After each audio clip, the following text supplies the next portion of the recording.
প্রিলি result এবং লিখিত পরীক্ষার মধ্যে 6 মাস বা তারও বেশি গ্যাপ থাকে দেওয়া হয়, কিন্তু এবার 44তমের ক্ষেত্রে মাত্র 3 মাস সময় রাখা হয়েছে। এত কম সময়ে এত বড় সিলেবাসের প্রস্তুতি কিভাবে নিবে পরীক্ষার্থীরা?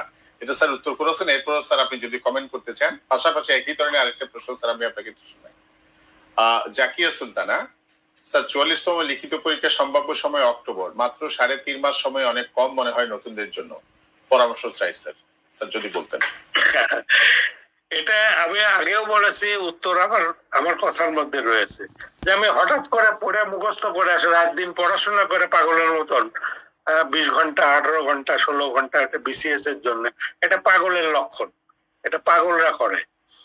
কিন্তু যারা নর্মালি, আবার তো জ্ঞান আছেই, আবার তো পড়াশোনা আছে, ওগুলোকে রিভাইজ করা, নতুন যে জিনিসগুলো পড়া নাই সেই জিনিসগুলো একটু দেখে নেওয়া, আর বাংলা ভাষায় লেখা আছে যেগুলো, সেগুলো ক্যাপচার করতে একটা ছাত্র বা ছাত্রী যদি মন দিয়ে পড়ে তাহলে বেশি সময় লাগে না।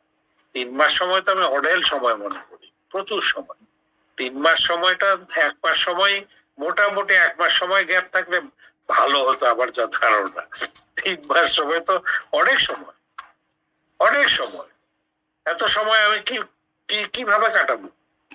আমি যদি 3-4 ঘন্টা 5 ঘন্টা একটু দেখি, সকালে একটু, বিকালে একটু, রাত্রে একটু দেখি, প্লাস আমার অন্যান্য পড়াশোনা, অন্যান্য কাজ, সব কাজই করব, বন্ধু বান্ধবের সঙ্গে কথা বলবো, আড্ডা দিব, বেড়াবো, এখানে ওখানে যাব, সবই হবে। তার মধ্যে কয়েক ঘন্টা করে একটু দেখে নেওয়া, কয়েক ঘন্টা করে একটু কালচার করা, বন্ধু বান্ধবের সঙ্গে আলোচনা করা। আমরা মোবাইলে কথা বলি, তখন এই কথাগুলো আলাপ করতে পারি। আমরা ফেসবুকে যে কাজগুলো করি বা মেসেঞ্জারে যে মেসেজ টেসেজ পাঠাই, সেখানে একজন আরেকজনকে প্রশ্ন করতে পারি, যেটা উত্তর কি হবে রে সঠিক, এটাতে এরকম উত্তর পাচ্ছি। এইভাবে কনভারসেশন, নিজেদের মধ্যে আলোচনা, এটা থাকতে হবে। নিজেদের মধ্যে আলোচনা, এটা খুব ভালো কাজ দেয়।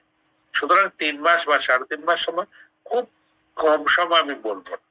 যারা একেবারে নতুন, কোনোদিনও পড়েনি, জীবনেও পড়েনি, তাদের জন্য এটা টাফ, অবশ্যই টাফ। 3 মাস কেন, 9 মাস দিলেও তাদের জন্য টাফ।